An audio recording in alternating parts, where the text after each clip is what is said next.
दोस्तों अभी तक हम लोग एक्सेल में डेटा को समराइज़ करने के लिए पाइवट टेबल का यूज़ करते आ रहे थे, लेकिन अभी जो दौर है वो कंपटीशन का है। हर कंपनी एक दूसरे से आगे निकलना चाहती है और ऐसा करने के लिए वो एक अच्छे डेटा एनालिसिस को हायर करती है जो उसका काम तेज़ी से क्विकली करेक्ट वे में कर सके। उसके बाद कंपनी उस डेटा के ऊपर एक्शन प्लान लेती है और उसे लागू करती है अपने बिजनेस में, है ना, जिससे वो जल्दी ग्रोथ कर सके। तो इसलिए हम आपके लिए लेकर आए हैं पावर पाइवट का क्रैश कोर्स, जिसका यूज़ करके आप क्विकली डेटा को समराइज करने वाले हैं और काफ़ी कुछ नया सीखने वाले हैं आप इस वीडियो में।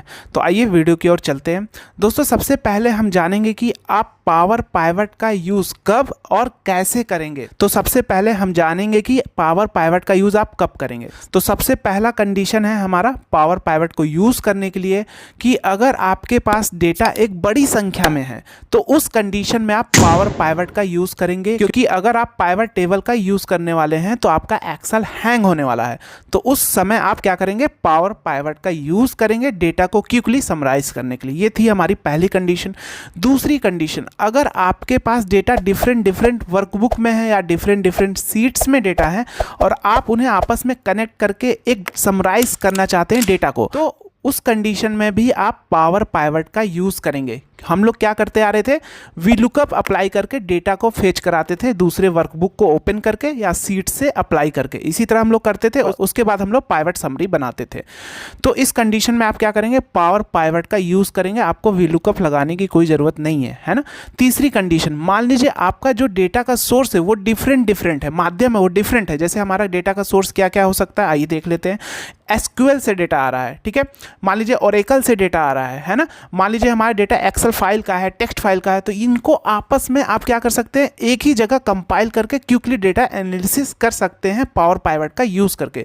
तो ये थी हमारी कंडीशन पावर पाइवट को यूज़ करने के लिए, जो आपका काम क्विकली कर देने वाला है सारा कुछ। इसके अंदर बहुत सारे फॉर्मूलाज, फंक्शन, फ्यूचर दिए गए हैं। आगे आने वाले समय में हम सारा कुछ सीखेंगे। इसके लिए आपको हमारे चैनल को अभी सब्सक्राइब करके बेल आइकन प्रेस कर लीजिएगा, जिससे हमारी वीडियो की नोटिफिकेशन आप तक पहुंचती रहे, है ना। तो दोस्तों वीडियो काफ़ी इंटरेस्टिंग होने वाला है। हमने अपना 100% इसमें प्रोवाइड किया है बनाने के लिए। तो प्लीज़ हमारी वीडियो को लाइक कर दीजिएगा, जिससे हम काफ़ी मोटिवेट हो सके और आपके लिए और अच्छी वीडियो लेकर आएँ। तो आइए चलते हैं अपने वीडियो की ओर। अब सबसे पहला कि हमारा पावर पाइवट किस तरह दिखता है, आइए देख लेते हैं। सबसे पहले जैसे आप एक्सेल ओपन करेंगे तो आपके सामने सबसे लास्ट में यहाँ देखिए पावर पाइवट का एक टैब आपको मिलेगा यहाँ देखने को। अगर आपका एक्सेल 2019 एंड ऑफिस 365 है तो ये इसके अंदर इनबिल्ड है। इसको आप अगर यहाँ पे नहीं दिख रहा है तो आपको क्या करना है, फाइल ऑप्शन पे जाना है, मोर पे जाना है, यहाँ ऑप्शंस पे जाना है। उसके बाद आप एडिंस पे जाएंगे और यहाँ चूज करेंगे कॉम एडिंस, ठीक है। गो करेंगे और यहाँ से आपको क्लिक कर देना है पावर पाइवट पे, जस्ट ओके। तो आप देखेंगे यहाँ आपका पावर पाइवट का टैब आ जाएगा, ठीक है। अगर आप ऑफिस 2010 यूज़ करें तो उसके लिए मैं आपको एडिंस का लिंक दे दूंगा डिस्क्रिप्शन बॉक्स में। आप इजीली इंस्टॉल करके भी यहाँ टैब ला सकते हैं, ठीक है। तो आइए हम चलते हैं, देखते हैं कैसे काम करता है ये हमारा पावर पाइवट, ठीक है। अभी दोस्तों मान लीजिए ये मेरे पास एक डेटा है। चलिए पहले मैं आपको बेसिक से स्टार्ट करूंगा। ये मेरे पास एक सेल्स का डेटा है, आप देख रहे हैं, जिसमें एम्प्लॉय नेम है, डेट है, जनवरी से लेकर जून तक में जितना भी सेल किया है उसकी क्वांटिटी यहाँ पे दी गई है और लास्ट में यहाँ टोटल है, ठीक है। अब जो हमारा टारगेट है, एम्प्लॉय का जो टारगेट है, ये टारगेट हमारा यहाँ पे है। हर एम्प्लॉय का टारगेट सेट है। अमित को 45/7 क्वांटिटी सेल करना है, राम को इतना टारगेट दिया गया था, ठीक है। तो अगर मान लीजिए हमें एक समरी प्रिपेयर करनी है कि एम्प्लॉय वाइज टोटल हमारा कितना सेल हुआ और क्या टारगेट था और उसका परसेंटेज क्या था, है ना, अचीवमेंट परसेंटेज। इसके लिए हम लोग नॉर्मल पाइवट टेबल अप्लाई करते हैं। हम लोग आइए करते हैं। हमने किया न्यू वर्कशीट हम लेते हैं यहाँ पे और जस्ट ओके किया। उसके बाद हमने एम्प्लॉय नेम को लिया रो सेक्शन में एंड टोटल सेल को यहाँ पे ले लिया दिस। तो ये हमारा आ गया, इस एम्प्लॉय ने टोटल इतना सेल किया है, राइट। इस राम ने इतना सेल किया है, अमित ने इतना, यानी सारे एम्प्लॉय का सेल्स क्वांटिटी यहाँ पे आ गई। अब मान लीजिए मुझे टारगेट लेके आना है कि कितना टारगेट था, कितना अचीवमेंट था, ये सारा कुछ करना है। तो आप लोग क्या करते हैं, यहाँ आप टारगेट का एक हम क्या करते हैं, यहाँ पे एक कॉलम बनाते हैं टारगेट का और यहाँ पे वी लुकअप अप्लाई करते हैं, राइट। इसी तरह आप लोग करते हैं। लुकअप वैल्यू आप इसे लेते हैं। उसके बाद टेबल अरे आप क्या करते हैं, यहाँ पे जाते हैं टारगेट पे और यहाँ पे सेलेक्ट करते हैं दिस। इस टाइप से करते हैं, कॉलम इंडेक्स नंबर 2, 0। तो इस टाइप से आप लोग करते हैं। तो ये एक हो गया हमारा बेसिक वे, है ना। तो अगर वैल्यू मिलती है तो ये हमारा डेटा फैच होके आता है। यहाँ पे हमने फ्रीज़ नहीं किया था, अगर हम फ्रीज़ कर देंगे तो ये हमारा रिजल्ट आ जाएगा।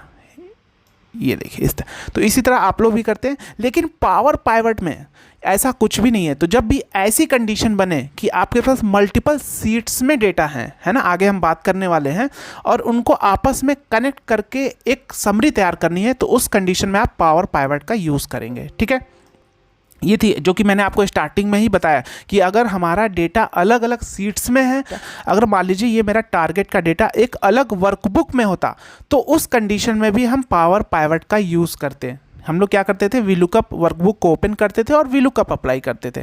तो इस कंडीशन में भी आप पावर पाइवट का यूज़ करेंगे। ठीक है, सबसे पहले हमें पावर पाइवट पे आना है और इसको ऐड टू डेटा मॉडल करना है। ठीक है, तो ये हमारा सबसे पहले टेबल के फॉर्म में कन्वर्ट होगा। पावर पाइवट यूज़ करने के लिए आपको सबसे मस्ट जरूरी है, जो भी आपका डेटा है जितना, वो टेबल के फॉर्म में होना चाहिए। नॉर्मली होम टैब पे भी जाके इसे टेबल के फॉर्म में कर सकते हैं, तो ये क्विकली आपको उस इंटरफेस पे लेके आएगा पावर पाइवट वाले पे। तो हम यहाँ से क्या करते हैं, इसको ओके करते हैं। सबसे पहले ये क्या करेगा, इस डेटा को टेबल के फॉर्म में कन्वर्ट करेगा। ओके, तो ये देखिए हमारा डेटा जो था कन्वर्ट होके इसमें आ चुका है। ठीक है, ये पहला हो गया। अब हम क्या करेंगे, इस टारगेट वाले को भी हम क्या करेंगे, पावर पाइवट में आएंगे और ऐड टू डेटा मॉडल करके। तो ये देखिए ये भी हमारा, देखिए सबसे पहले क्या कर रहा है, इसको टेबल के फॉर्म में कन्वर्ट करेगा। अगर मान लीजिए हमने इसको सेलेक्ट किया और यहाँ Ctrl+T करके हमने इसको टेबल के फॉर्म में कर दिया। ओके, तो अब क्या करेगा, मान लीजिए अब हमने अपना कर्सर यहाँ पे रखा, पावर पाइवट पे गए और ऐड टू डेटा मॉडल, तो ये क्विकली ऐड कर देगा उसे टेबल के फॉर्म में। अब कन्वर्ट नहीं करेगा क्योंकि आपने ऑलरेडी कर रखा है। ठीक है, ये हमारा हो गया दोनों फाइल। ठीक है, अब हम क्या करेंगे, इन दोनों के बीच में रिलेशनशिप बिल्ड करेंगे। तो रिलेशनशिप बिल्ड करने के लिए सबसे कॉमन चीज़ क्या है हमारा, यहाँ पे आप देखिए एम्प्लॉय नेम यहाँ भी है और एम्प्लॉय नेम मेरा यहाँ भी है। तो जब भी आप पावर पाइवट का यूज़ करेंगे और आप उसके अंदर रिलेशनशिप बिल्ड करना चाहते हैं, तो सबसे ध्यान देने वाली बात क्या है कि आपका जो दोनों में से कोई एक वैल्यू हमारी क्या होनी चाहिए, कॉमन होनी चाहिए, जैसा हमारा वीलुकअप में होता था। तो एम्प्लॉय नेम मेरा यहाँ भी है और एम्प्लॉय नेम मेरा यहाँ भी है, तभी तो हम कनेक्शन बिल्ड कर पाएंगे दोनों के बीच में। दूसरी कंडीशन क्या है कि हमारी, अगर मान लीजिए यहाँ हमारे पास आप देखेंगे इसमें हमारी वैल्यू बहुत सारी रिपीट हो रही है, जैसे मोहन कितनी बार रिपीट है, अंकुर भी बहुत बार रिपीट है, क्योंकि इन्होंने अलग अलग डेट में सेल किया है, तो ये रिपीट होना जाहिर सी बात है। ठीक है, लेकिन जो हमारा दूसरा वैल्यू होगा वो हमारा यूनिक होना चाहिए। जैसे आप देख रहे हैं यहाँ अमित सिर्फ एक ही बार है तो एक ही बार है, राम एक बार है तो एक बार है। तो इस कंडीशन में आप पावर पाइवट का यूज़ कर पाएंगे, अदरवाइज आप नहीं कर पाएंगे। अगर आपकी ये वैल्यू मान लीजिए या इसमें बहुत सारी रिपीट है, कोई दिक्कत नहीं। अगर दूसरे वाले टेबल में भी आपकी वैल्यू यूनिक नहीं है, रिपीट है, तो उस कंडीशन में आप रिलेशनशिप बिल्ड नहीं कर सकते, वो साफ बोल देगा। जैसे मान लीजिए अगर हम यहाँ पे जाएंगे, डायग्राम व्यू पे क्लिक करेंगे, ठीक है, तो अब हमारा क्या है, जो ये एम्प्लॉय है टेबल 4 का एम्प्लॉय नेम किससे हमारा रिलेटेड है, इस एम्प्लॉय नेम से, है ना, क्योंकि हमारा क्या था, जिसमें एम्प्लॉय नेम और टारगेट है। तो मैंने क्या बोला था, इसमें भी एम्प्लॉय नेम कॉमन है और इसमें भी देखिए एम्प्लॉय नेम कॉमन है। स्पेलिंग मैटर नहीं करता कि स्पेलिंग जो आपकी हेडर की स्पेलिंग है सेम हो, चाहे जैसे यहाँ कुछ भी आप लिख सकते हैं, लेकिन जो आपका डेटा होगा उसके अंदर वो यूनिक होना चाहिए। ठीक है, जैसा कि मेरा एम्प्लॉय नेम यहाँ पे टेबल 5 में यूनिक था, एक ही बार था। तो जैसे आप करेंगे तो इन दोनों के बीच में अब रिलेशनशिप बन चुका है। अब आप क्या करेंगे, पाइवट टेबल पर क्लिक करेंगे और यहाँ पाइवट टेबल पे यहाँ जस्ट आप कर देंगे। अब पूछ रहा है न्यू वर्कशीट या एग्जिस्टिंग वर्कशीट, तो हम न्यू वर्कशीट ले लेते हैं। ओके, तो ये हमारे सामने एक न्यू वर्कशीट आ गई। ठीक है, अब ऑल पे आते हैं, टेबल पे जाते हैं। ठीक है, सबसे पहले हम क्या करेंगे, अभी मान लीजिए इस एम्प्लॉय नेम को ले लेंगे रो सेक्शन में, जो हमारी यूनिक वाली है उसको हम सबसे पहले लेंगे, है ना, जिसमें हमारी वैल्यू रिपीट हो रही है उसको नहीं लेंगे, क्योंकि रिलेशनशिप हमने किसके बीच पे बिल्ड किया है, टेबल 4 टेबल 5 में एम्प्लॉय नेम के बीच में। तो हम क्या करेंगे, जो हमारी यूनिक एम्प्लॉय नेम है उस वाले टेबल की वैल्यू पहले लेंगे। तो हमने इसे ले लिया। अब हमें क्या जानना था, टारगेट अचीवमेंट, तो टारगेट हमने ये ले लिया। तो ये देखिए क्या आ गया, हमारा टारगेट आ गया। अब अचीवमेंट के लिए हम क्या करेंगे, टोटल सेल पे यहाँ पे अचीवमेंट, तो यहाँ मुझे कोई भी वीलुकअप अप्लाई नहीं करना पड़ा, इजीली हमारा डेटा रिलेशनशिप बन गया और इजीली हमारा डेटा आ गया। इसे ही हम बोलते हैं डेटा मॉडल। जो हमारा डेटा अलग अलग सोर्स से आता है और उनको आपस में रिलेशन बनाना ही डेटा मॉडल है ना। तो ये हमारा, आप देखिए ये हमारा डेटा यहाँ पे आ गया। अगर हम रिलेशनशिप नहीं बनाते तो क्या होता, आइए आपको दिखा देते हैं। डिलीट करते हैं हम, यहाँ हम क्या करेंगे, इस पर क्लिक करेंगे और डिलीट कर दिया हमने रिलेशनशिप। ठीक है, इसको भी हमने बंद कर दिया। ठीक है, अब हम जाएंगे मैनेज पे। तो ये हमारा टेबल 4 और टेबल 5, ये हमारा इसका डेटा है टारगेट का, और ये हमारा सेल्स का डेटा है। ठीक है, अब मान लीजिए हमने पाइवट टेबल पर क्लिक किया, यहाँ पाइवट टेबल और न्यू वर्कशीट हमने ले लिया। ओके, तो अभी मैंने कोई भी रिलेशनशिप नहीं किया है। ठीक है, तो ध्यान से समझिएगा। मान लीजिए हमने एम्प्लॉय नेम को लिया रो सेक्शन में एंड टारगेट को ले लिया अभी वैल्यू सेक्शन में। ठीक है, अगर अब हम इस टोटल की वैल्यू डायरेक्ट यहाँ पे लेके आए तो क्या होगा आपको पता है? ये पूरे को सम करके सब में फिल कर देगा। ये देखिए 1,16,891 सब में फिल कर दिया। क्यों फिल कर दिया, इस चीज़ को समझा देते हैं। मान लीजिए कि अभी हम सिर्फ ये वैल्यू ऐसे लेते हैं इसमें, तो क्या होगा? सारे वैल्यू का सम होके आ जाएगा, राइट। अगर हम यहीं पे एम्प्लॉय नेम ले लें तो क्या होगा? एम्प्लॉय नेम वाइज ये बाइफरकेट होके ये टोटल आ जाएगा। अगर हम सिर्फ वैल्यू लेंगे तो ये क्या होगा? सम होके आ जाएगा। तो इसी तरह क्या हुआ यहाँ पे, तो मैंने मान लीजिए एम्प्लॉय नेम ले लिया, ठीक है, लेकिन जब मैंने ये टोटल को यहाँ पे लिया तो ये क्या समझ रहा है कि मुझे टोटल सम करना है, क्योंकि अभी मैंने इन दोनों के बीच में तो कोई रिलेशनशिप बिल्ड किया नहीं है। तो क्या करेगा ना, इस एम्प्लॉय को ये समझ नहीं पा रहा ये एम्प्लॉय नेम हमारा सेम है, ये समझ नहीं पा रहा, क्योंकि ये हमारा एक अलग अलग डेटा हो गया है ना। तो ये हमारा हो गया सेल्स का डेटा, ये हमारा हो गया टारगेट का डेटा। तो हमने सेल्स वाले डेटा पे जब मैंने टोटल किया तो ये क्या करेगा? टोटल करेगा और ये एज इट इज़ सब में यही चीज़ फिल कर देगा। ये देखिए फिल कर दिया। लेकिन जैसे ही हमने रिलेशनशिप बनाया था, ठीक है, तो अब हम क्या करेंगे, यहाँ क्या करेंगे, जस्ट मैनेज पे आएंगे और डायग्राम व्यू पे जाएंगे। अब मान लीजिए हमने इस एम्प्लॉय नेम का इस एम्प्लॉय के नेम से रिलेशनशिप बिल्ड कर दिया। तो अब क्या होगा, अब मैं यहाँ पे रिफ्रेश करूँगा, यहाँ पे देखिए मेरा टोटल बिल्ड हो गया, तुरंत बाइफरकेट होके चला आया। अब मैं टारगेट को यहाँ पे इसको हटा देता हूँ, ये टोटल को टारगेट को यहाँ पे ले लेता हूँ, उसके बाद मैं टोटल को यहाँ पे ले लूँगा। तो ये देखिए हमारा इन दोनों के बीच में, यानी इससे समझ में आ गया, ये जो मैंने अभी एम्प्लॉय नेम और टारगेट लिया यहाँ पे, तो ये तो इसका फील्ड आ गया, वैल्यू सारी आ गई, एम्प्लॉय वाइज बाइफरकेट होके यहाँ पे टारगेट का हमारा आ गया। लेकिन जब हमने इन दोनों के बीच में रिलेशनशिप बिल्ड किया, इस एम्प्लॉय नेम के बीच में और इस एम्प्लॉय नेम के बीच में, तो इसे समझ में आ गया कि यहाँ जो एम्प्लॉय नेम है इसमें भी मेरा सेम ही एम्प्लॉय नेम है। तो क्या करेगा, इसी के सामने सामने वैल्यू फिल कर दिया है ना। तो इसलिए देखिए यहाँ पे वैल्यू फिल कर दिया, तो इजीली हमारा पता चल गया टारगेट ये था, अचीवमेंट ये था। अब चलिए इसे हम दूसरे डेटा पे काम करके आपको दिखाने वाले हैं। इसको हम क्लोज कर देते हैं और इसको हम यहाँ से डिलीट करने वाले हैं।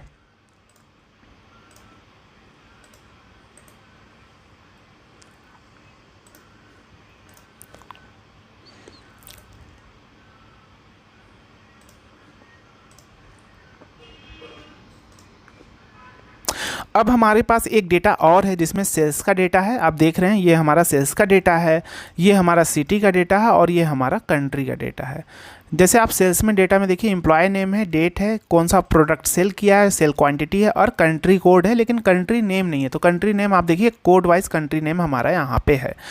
अब अगर आपको बोला जाए कि मुझे बताइए कि city wise, employ wise, product wise total sale quantity, तो आप क्या करेंगे? सिटी तो आपका यहाँ पे है ही नहीं, तो आप सबसे पहले क्या करेंगे? वीलुकअप लगा के यहाँ पे सिटी नेम लेके आएंगे। कहाँ से? यहाँ से, इस वाले सीट से, एम्प्लॉय नेम के अगेंस्ट में, राइट। इसी तरह करेंगे। अगर ये डेटा दूसरे वर्कबुक में होगा तो आप क्या करेंगे? वर्कबुक को ओपन करते हैं और फिर वहाँ से वीलुकअप अप्लाई करते हैं, राइट। इसी तरह करते हैं।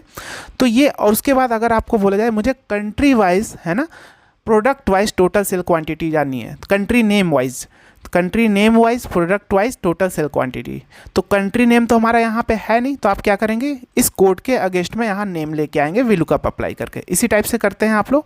लेकिन ये देखिए ये हमारा काम पावर पाइवट में क्विकली हो जाने वाला है, ध्यान से देखिएगा। अब हम क्या करेंगे? सबसे पहले हमने आपको बताया था कि पावर पाइवट यूज़ करने के लिए आपको तुरंत इसे टेबल के फॉर्म में करना है, Ctrl+T, और आप क्या कर लेंगे? इसे टेबल। तो इस टेबल का क्या नाम है आपको यहाँ पे दिखता रहेगा, टेबल डिज़ाइन पे आप जाएंगे, देखिए इसका नाम है टेबल 1। आप यहाँ नाम चेंज भी कर सकते हैं। मान लीजिए यहाँ हम दे देते हैं सिटी, ये मेरा सिटी का डेटा है। फिर सेल्स पे जाएंगे, Ctrl+T, तो और ये टेबल डिज़ाइन पे जाके इसको लिख देंगे सेल्स, ठीक है। उसके बाद कंट्री पे जाएंगे, यहाँ भी Ctrl+T टेबल में कन्वर्ट करने के लिए, ओके, और यहाँ पे दे देंगे कंट्री, ठीक है। तो ये हमारा हो गया। अब हम क्या करेंगे? कुछ नहीं करना है, पावर पाइवट पे क्लिक करना है, इसको ऐड टू डेटा मॉडल कर देंगे यहाँ से, है ना। तो ये देखिए हमारा डेटा मॉडल में ऐड हो चुका है सिटी वाला, ठीक है। उसके बाद सेल्स पे आएंगे, इसको फिर से ऐड टू डेटा मॉडल पे क्लिक कर देंगे, हम अपने डेटा पे जाने के लिए अल्ट टैब का यूज़ कर रहे हैं जो हमारा एक्सेल फाइल में डेटा है, ठीक है। उसके बाद कंट्री पे आएंगे, इसको भी क्या करेंगे, ऐड टू डेटा मॉडल। तो आप देखिए ये हमारा तीनों आ चुका है डेटा मॉडल के अंदर, है ना, ये आ चुका है। तो अब हम क्या करेंगे, डायग्राम व्यू पे क्लिक करेंगे। अब जो हमारा ये डेटा है इसको हम ऐसे कर लेंगे रिलेशनशिप बनाने के लिए। आप इजीली यहाँ भी रख के कर सकते हैं, कोई फ़र्क नहीं। तो ये जो हमारा मेन जो हमारा कौन सा डेटा है, ये जो हमारा जो डेटा है जो सेल्स वाला डेटा है, क्योंकि रिपोर्ट मुझे इसी सेल्स वाले डेटा से बनानी है समरी, है ना। लेकिन इस डेटा की जो ये डेटा जो हमारा निर्भर है यहाँ पे भी है क्योंकि मुझे सिटी वाइज ले आना है, और ये डेटा जो निर्भर है इस डेटा पे भी है क्योंकि मुझे कंट्री नेम वाइज भी लाना है ना। तो हम क्या करेंगे, इस एम्प्लॉय नेम का रिलेशन हम बना लेंगे कहाँ के, इस एम्प्लॉय नेम से। ये हो गया। हमने आपको क्या बताया था, दोनों टेबल में जो हमारी वैल्यू है एक कॉमन होनी चाहिए। तो इसमें और इसमें मेरा क्या कॉमन है, एम्प्लॉय नेम। तो मैंने एम्प्लॉय नेम के बीच में रिलेशनशिप बना लिया। अब यहाँ पे मेरा क्या कॉमन है, आप देखिए एम्प्लॉय नेम तो कॉमन है ही, लेकिन हम यहाँ एम्प्लॉय नेम क्यों नहीं बनाएंगे रिलेशनशिप, क्योंकि मुझे क्या जानना है, कंट्री कोड वाइज भी जानना है। तो मेरा कंट्री कोड यहाँ भी है और कंट्री कोड यहाँ भी है, तो ये दोनों मेरा कॉमन है क्योंकि मुझे नेम वाइज जानना है। इस कंट्री कोड का और इस कंट्री कोड से रिलेशनशिप बना देंगे, ठीक है। तो ये हमारा रिलेशनशिप बिल्ड हो गया। अब यहाँ आप पाइवट टेबल पे क्लिक करेंगे। आप यहाँ से क्विकली चार्ट भी प्रिपेयर कर सकते हैं, आने वाले वीडियो में हम सारा कुछ देखेंगे। इसके लिए अभी आप हमारे चैनल को सब्सक्राइब कर लीजिए।